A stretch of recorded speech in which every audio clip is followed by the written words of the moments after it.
The tibialis muscle on the front side of your lower leg is used to decelerate your body. A weak tibialis can be the cause of shin splints because you're so weak there. So I'm going to show you how to create a machine to strengthen and measure the strength of your tibialis muscle. There are other ways to train this, and I will include a video in the description. I was inspired by some of Ben Patrick's, aka Knees Over Toes guys, more recent videos, and in a lot of them they include a Tibialis bar used for training your tibialis, of course. Now, I looked online and I couldn't find the exact one that he used, but I found a very similar one that does the same thing, and it cost, I kid you not, $180. That's way too much.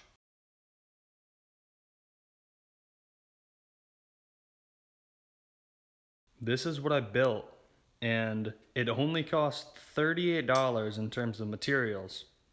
But that price is only for the particular pipe diameter that I used. So if your plate, the hole in your plates is bigger, it's going to be more expensive because the pipes are going to be bigger. Making this and designing it took me 10 hours because I didn't have a good idea how long to make each thing and stuff like that. So it takes a lot more than just $38 if you don't know what you're doing. But you have this video to make sure that you do know what you're doing. While I was making this video, a different channel titled The PD Project posted another video about how to make a tibialis bar. And it's great. It's great. If your plates have a big hole diameter like this, it's great because the plastic pipe will be able to support that. But what if you have plates with a really small hole? If plastic pipes most likely would not be able to support this because of how the small, because they're not big enough, frankly. So if you have only plates with a small diameter, my version is great because it's made out of copper pipe, which most definitely will be able to support the small diameter. To use it, you slide however much weight on, attach the pin, and then hook it, of course. When I come over here, orient it like this and put my feet in. Nice! Yo! Here I loaded 60 pounds on it just so you guys know that this thing works and it won't fall apart on you if you solder it right. Wow, that's a lot. But as you can see, it's not falling apart.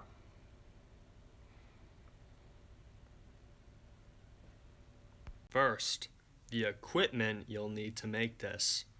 The first thing you need is a drill press because of the precision it allows when drilling the holes which you'll put the pin in. You'll have to solder the pipes and fittings together, so you will need a spool of solder and either a soldering iron or a blowtorch.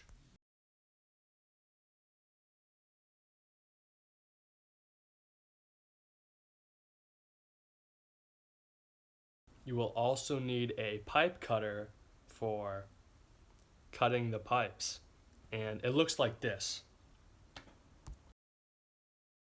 You also want a metal file that looks like this because whenever you drill into the pipe or cut it, swarf is gonna show up there, which is sharp little pieces of metal, and those can cut you. So that's bad, so that's what this is for. And of course, a tape measure, so you can measure things. When choosing how big to make your pipe for this bar, make it, well, ideally you should bring your plate to the store. So right on the spot, you can check to see if the pipe fits with the plate. And you don't want it to wiggle a lot, of course. Here's the parts list, and as you can see, the total cost is a lot lower than the one sold by the home gym guys. Notice how the copper pipe says type L. That was the pipe that had the thicker walls compared to the other type there at the store I went to.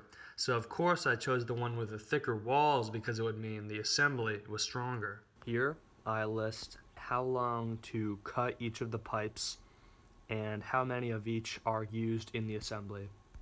This is my professionally drawn schematic, and these are the dimensions that worked for me after 3 different iterations of trying dimensions. But I used a pipe diameter of 3/4 inches.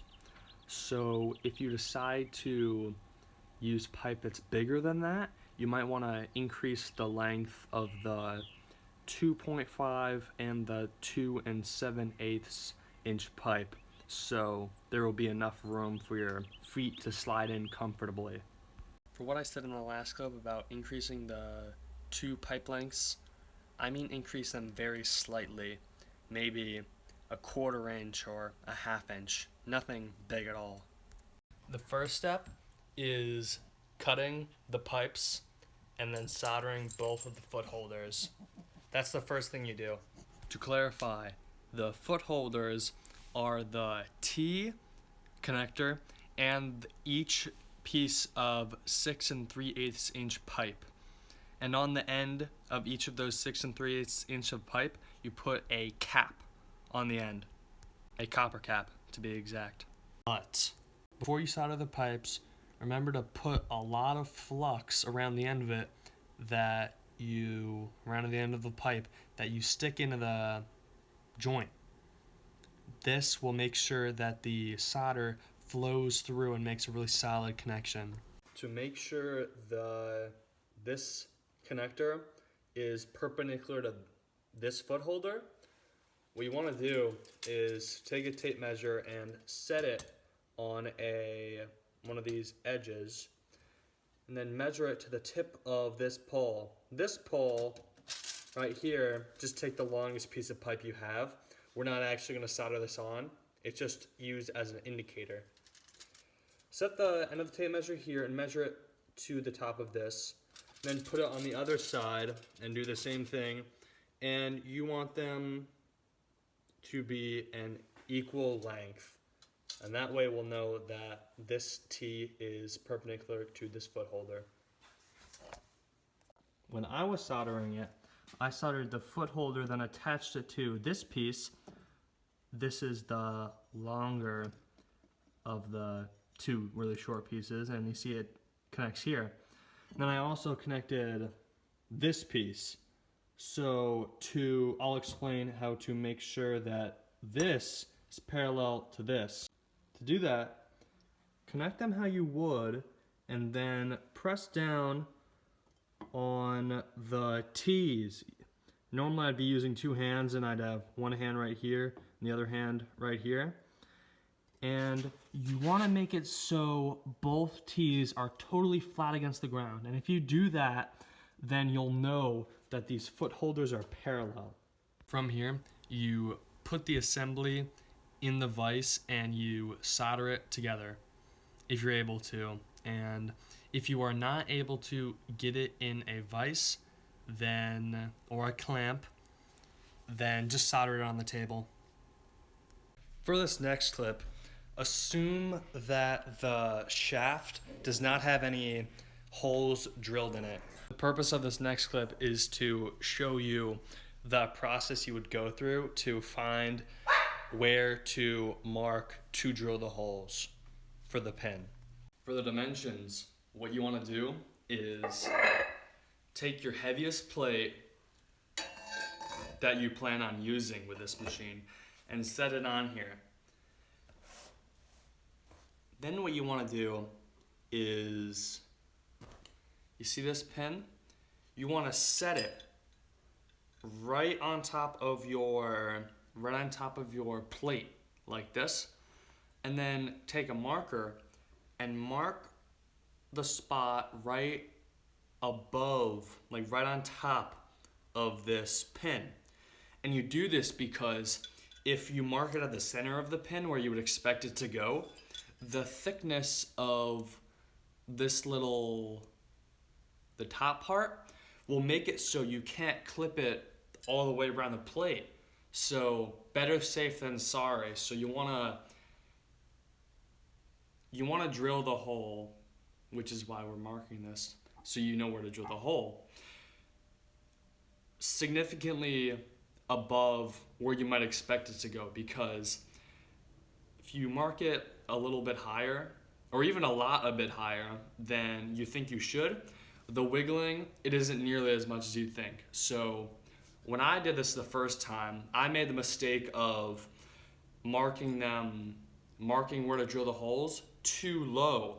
And as I stacked plates up, the pin wasn't able to go through. So what I had to do was I had to just cut a new piece of pipe and do this whole drilling process over again, which was a pain. Don't make my mistake. I cannot overemphasize enough how important it is that you mark significantly higher than the top of the pin, because if you mark too low, it will be a huge pain fixing it. Do not make my mistake.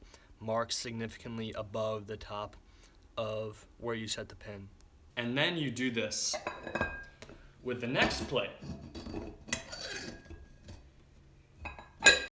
The dimensions of this pipe right here doesn't really matter. It's how many plates you want to use. So as you saw in a previous clip, if I stack 60 pounds worth of plates, that covers the whole length of this. So I don't plan on getting to that much weight, but if I wanted to, I'd be able to with this machine. After taking it out, we see we have all the dots there to mark the center points of where we're going to drill the holes. After marking where to drill the holes, then you cut the pipe. Only cut the pipe after you mark the holes.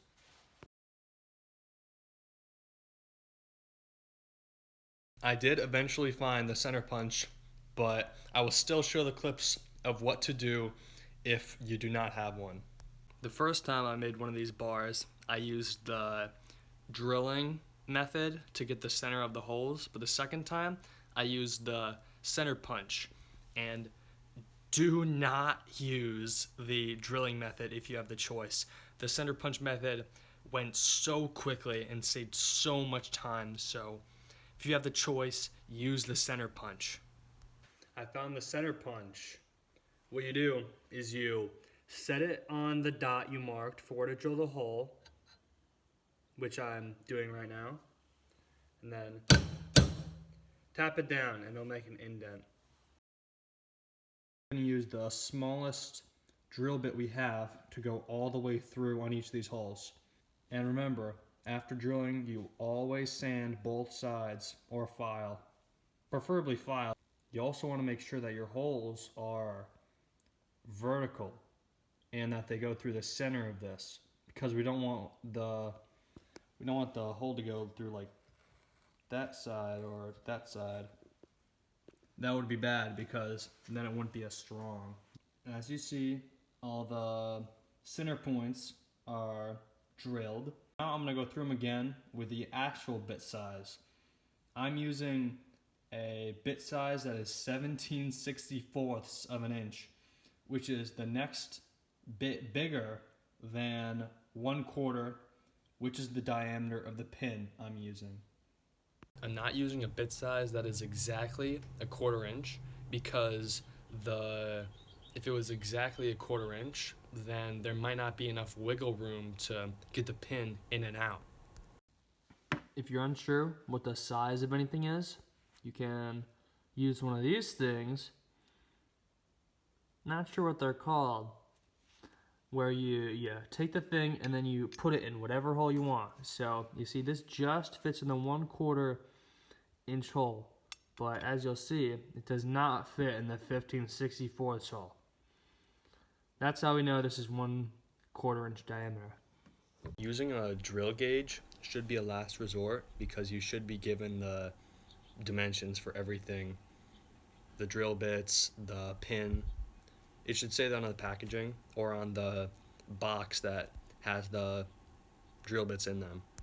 Now that we have our center points, we can take the drill and move it down so it hits right onto the hole. It's important that you hit it down first before actually turning the drill on so you know that you're gonna drill in the right spot. And now we have all of our holes, which I will be sanding. Ah, look at all that swarf that appeared under the drill. Not good. You're gonna wanna throw this stuff away because, it's metal bits, which could cut you, which is bad. After you file it, make sure that the pin can go in every hole individually. Because if it can't go in one of them, then, well, may God have mercy on you. Because it's possible you might have to do the whole thing again. At least the measuring and the drilling part again. Oh, and the filing part, of course. Testing it again, it actually looks like it's better if the pin and the holes are parallel to the foot holders. Plus, I think it'll be easier to get the pin in and out when it is like this. So I'm gonna put it like that. Thank you for watching this video. And if you would like me to make a custom Tibialis bar for you, be sure to comment that you'd like one, and I will send you my contact information and we can talk about the specifics of the size of it. Thank you for watching.